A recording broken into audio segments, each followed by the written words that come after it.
This is MIcornus, Phokane, the leader and the founder of Church Governance Solutions.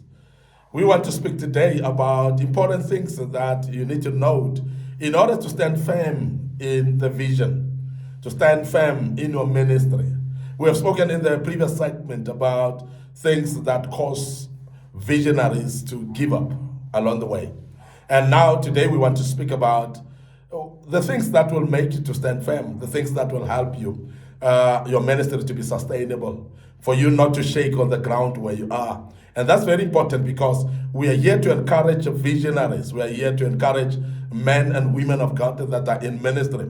You feel like giving up, you feel like this is difficult to continue. And we want to urge you to understand that it is impossible with a ministry. There are many people that has actually made it in ministry, and it didn't come easy. It has been very difficult.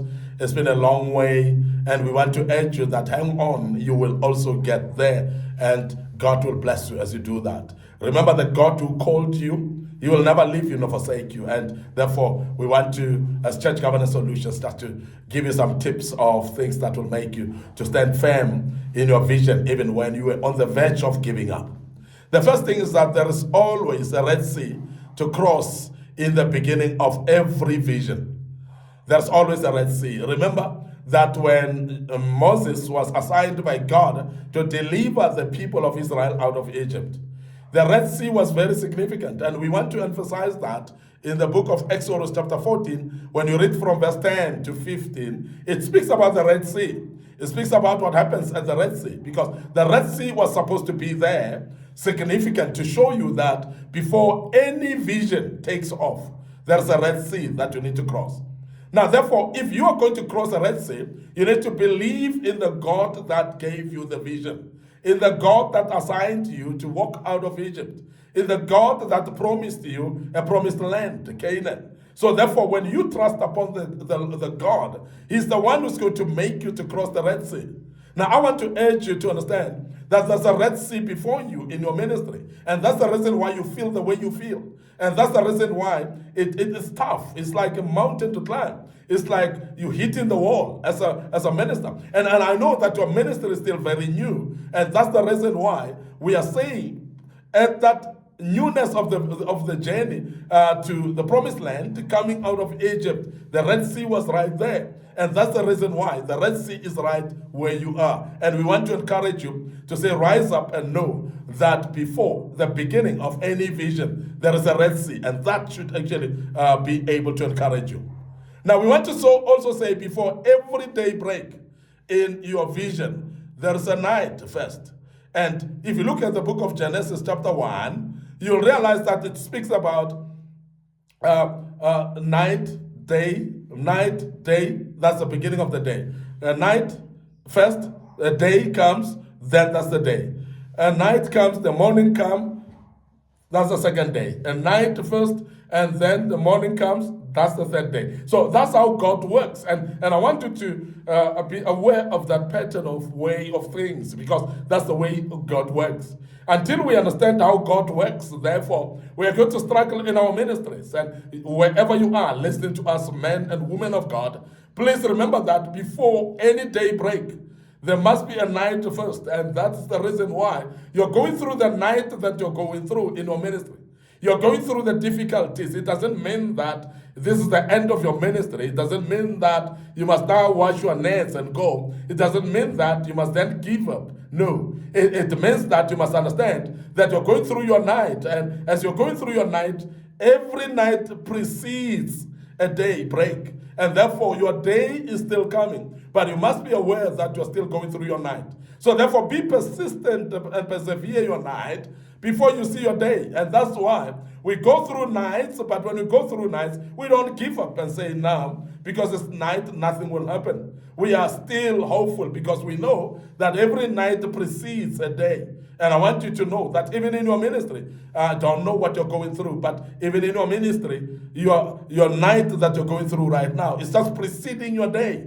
It's just about to break. And sometimes it looks like the night has been too long. And I want to let you know that A night is a night. There are long nights, there are shorter nights. But I want you to understand that a night will always precede a day. So that's very important for you to know. You need to also know that before every success, there's always a test to pass. And before a breakthrough, there must be a test, an exam that you go through. Before any crowning, before any graduation, before any passing, you must go through a test. You must go through an exam. And these are principles of life that I believe that ministers, if you take this serious, you will understand that the difficulties that we go through are but just for a season. And they will pass, because we know that tough times come, but they don't last long. But tough people do. So therefore, it's very important that you hang on there and never give up. Remember that before every success, there's a test. This is the reason why you're going through what you're going through. Don't give up. And most of the tests that we go through, sometimes they come through the very same people that we trust. They come through people that we rely on, and we believe that they come in to support us. But the very same people reject us, as we have said in the previous segment, that you are rejected by people that you thought they will help you. And that's a test. And it tests your patience, it tests your faith, it tests your belief in what God has assigned you to do. And I want to tell you that don't give up yet, because God is with you. Because the very same God that called you for this vision, He will surely make sure that it comes to pass. Now, before every success, remember, there is a test first. Now, every miracle for you, God will involve you. And this is very important aspect that I want to emphasize.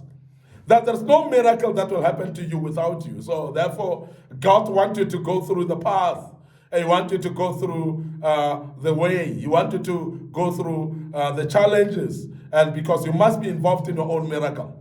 Now, for God to perform deliverance through the Red Sea, as we have said, the Israelites had to be there to walk through the Red Sea that God has actually told them that it will open. Now, Moses had to be there to point at the Red Sea with the rod so that the Red Sea can open. So if Moses was not standing there, the Red Sea would have not parted. If the children of Israel were not there to walk through, the waters would not even have parted. So therefore, your own miracle is coming through participation of yourself. So therefore, if you give up and expect the things to happen by themselves, I want to urge you to know that you're going to fail your own destiny, because there's nothing that will happen without you. All miracles of God upon your life, they will actually happen with you participating. So therefore, hang on there and be resilient and push until the door open. And I know that the God that called you, He's the one who's going to make you successful in everything that you do. So therefore, every miracle that comes your way,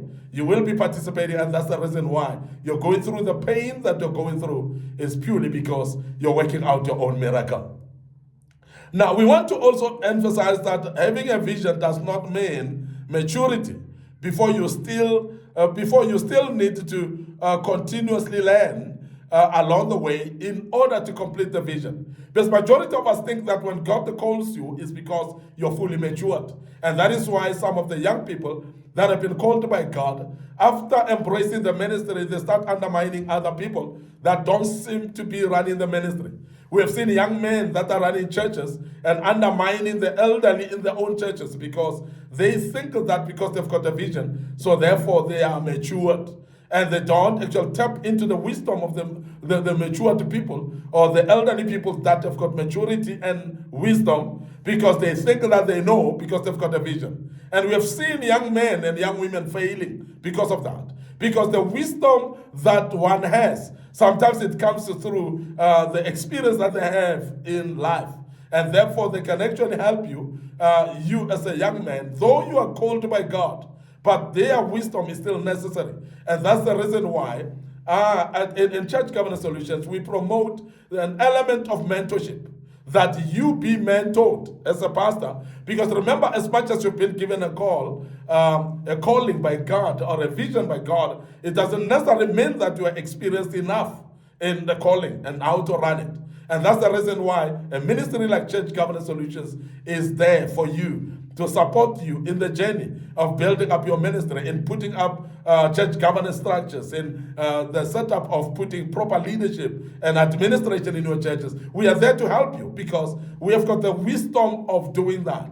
And that's the reason why we want to open up ourselves to say, please contact us if you need assistance in your churches, because you are called by God, yes, but you may not have enough wisdom to be able to run a church because you've never run a church before. So you need assistance. Therefore, please give us a call when you need to give us a call. So the other thing that you need to know is that every vision develops out of predecessor.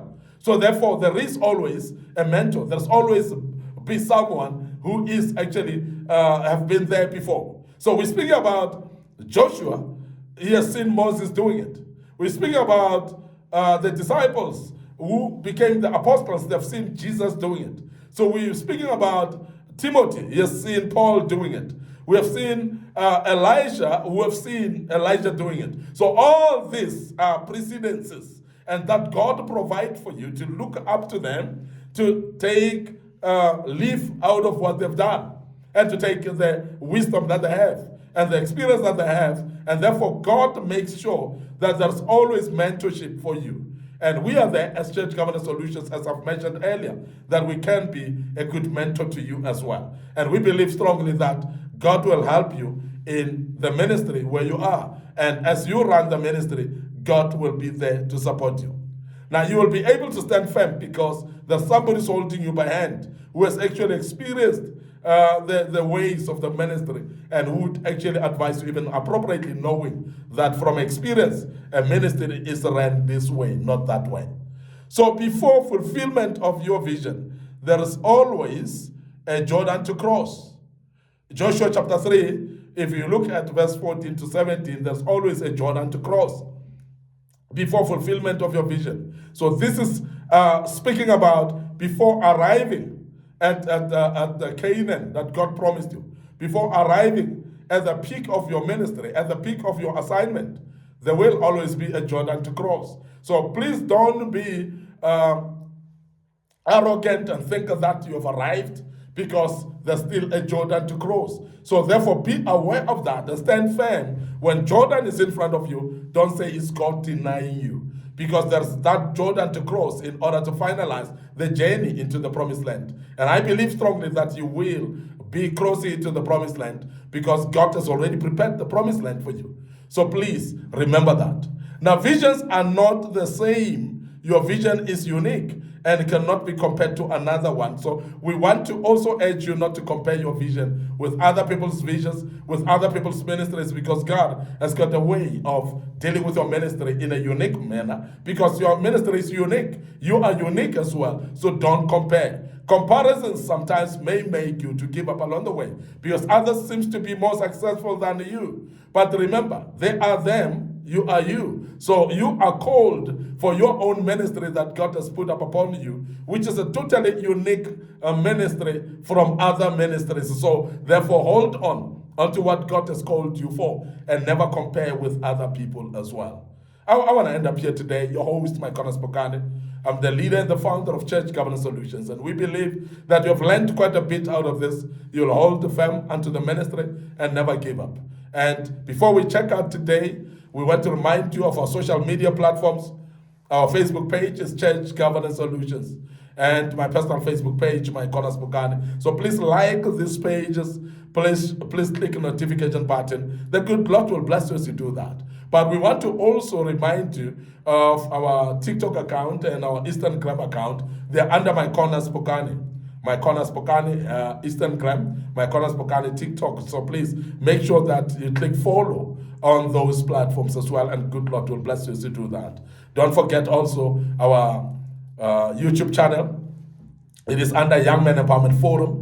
Our YouTube channel is under Young Men Empowerment Forum. A lot of videos that were posted in the past are there. So please subscribe, click the notification button. God will bless you as you do that. Share the platforms with your loved ones that may need to listen to us and learn out of these platforms as well. And until we meet again with another topic, may the good Lord bless you and allow us to check out right here and say cheers for now.